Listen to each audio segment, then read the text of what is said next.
Cleopatra एक ऐसा नाम जिसने मध्य पूर्व यूरोप, इजिप्ट और उत्तर अफ्रीका की राजनीति में बहुत गहरा असर डाला है। ये वो शख्सियत है जिसके चर्चे उसकी मृत्यु के 2000 साल बाद आज भी थमने का नाम नहीं ले रहे। कहते हैं क्लियोपेट्रा बेहद खूबसूरत थी, इतनी खूबसूरत कि अगर कोई उसे देख ले तो उसकी खूबसूरती को जीवन पर्यंत भुला नहीं पाता था। कुदरत ने उस पर असीमित सुंदरता लुटाई थी।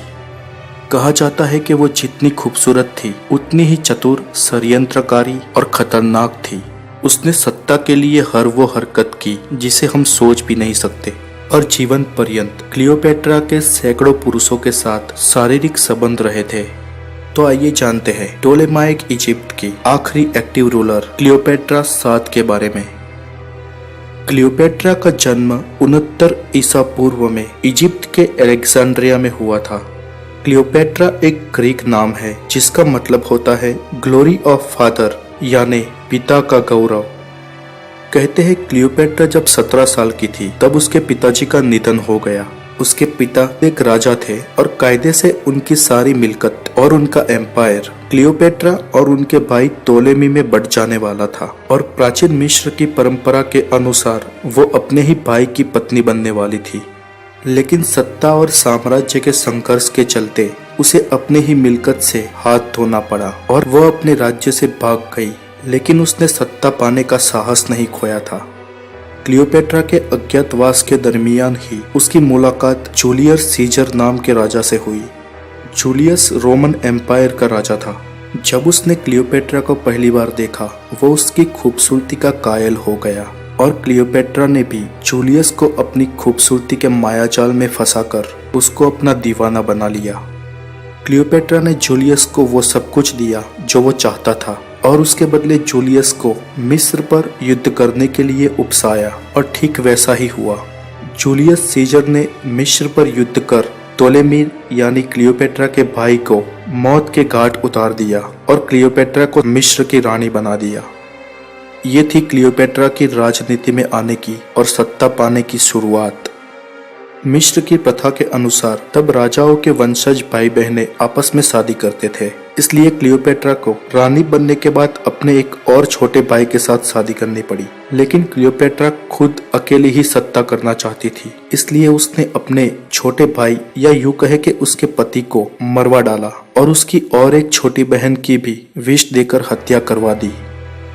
मिस्र की सर्वेसर्वा और सत्ताधीश रानी बनाने के बाद जूलियस सीजर क्लियोपेट्रा से शादी कर उसे रोम की रानी बनाना चाहता था, लेकिन रोमन प्रजा उसके विरोध में थी। इस कारण क्लियोपेट्रा सीजर की महज एक रखेल बनकर रह गई।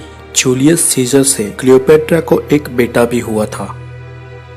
क्लियोपेट्रा ये चाहती थी कि उसकी सत्ता सिर्फ मिस्र तक न रहकर रोम तक भी पहुंचे और वो रोमन साम्राज्य की रानी बन जाए, जिसके चलते जूलियस सीजर के एक जनरल एंथोनी को उसने अपने मायाजाल में फंसाया और जनरल एंथोनी का भी क्लियोपेट्रा की खूबसूरती पर दिल आ गया। एंथोनी के साथ वो काफी समय तक रही, उसके साथ शादी भी की और एंथोनी के 3 बच्चों की माँ भी बनी। और समय आने पर एंथोनी के साथ मिलकर क्लियोपेट्रा ने रोमन सम्राट जूलियस सीजर की हत्या करवा डाली।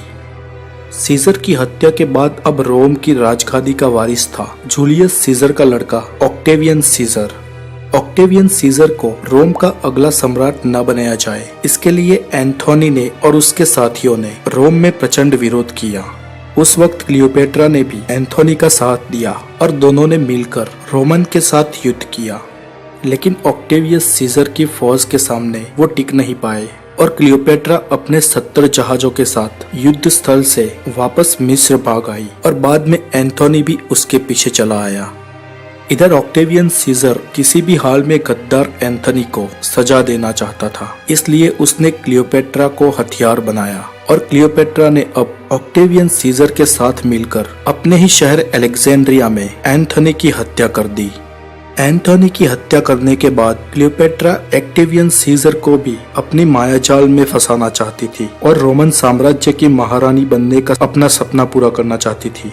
लेकिन ऑक्टेवियन सीजर क्लियोपेट्रा की मोह जाल में नहीं फंसा और उसके साथ ऐसा ही बर्ताव किया जैसा एक शत्रु के साथ किया जाता है और क्लियोपेट्रा के मिस्र पर आक्रमण कर उसे जीत लिया। और अब क्लियोपेट्रा अकेली थी, दर दर की ठोकरें खा रही थी और अपने कुछ जान पहचान वाले साथियों के साथ छुप कर रह रही थी। क्लियोपेट्रा की मृत्यु कैसे हुई ये आज तक एक राज है। कुछ इतिहासकारों का कहना है कि ऑक्टेवियन सीजर ने क्लियोपेट्रा की हत्या करवाई, जबकि कुछ मानते हैं कि क्लियोपेट्रा ने खुद अपने शरीर पर सर्पदंश लेकर आत्महत्या की थी और कईयों का मानना है कि वो अतिशय मात्रा में मादक द्रव्यों का सेवन करने से मरी थी। सच आखिर क्या है आज तक एक रहस्य है, लेकिन एक बात तय है कि लगभग 39 साल के आसपास उसकी मृत्यु हुई थी। कहते हैं कि खुद को खूबसूरत बनाए रखने के लिए वो विविध प्राणियों के दूध के मिश्रण से नहाती थी और कई जड़ी बूटियों का भी अपने शरीर पर उपयोग करती थी। यह भी कहा जाता है कि वो काली विद्याओं से हमेशा के लिए इतनी खूबसूरत रही थी। हालांकि उस जमाने में यह सब बातों पर विश्वास करना आम माना जाता था, लेकिन ये बात सच है कि वो जन्म से ही बहुत खूबसूरत थी और अपनी खूबसूरती को हथियार बनाकर उसने कई अनैतिक काम किए और कई लोगों की हत्या की और करवाई, और आखिर में उसका हश्र भी वही हुआ जो इन सब दलदल में उतरने वाले लोगों के साथ होता है। और अपने जीवन के आखिरी समय में वो बेबस, लाचार, अकेली और बहुत ही कठिन परिस्थितियों से गुजरी और अंत में 49 साल की उम्र में मौत को भेंट गई।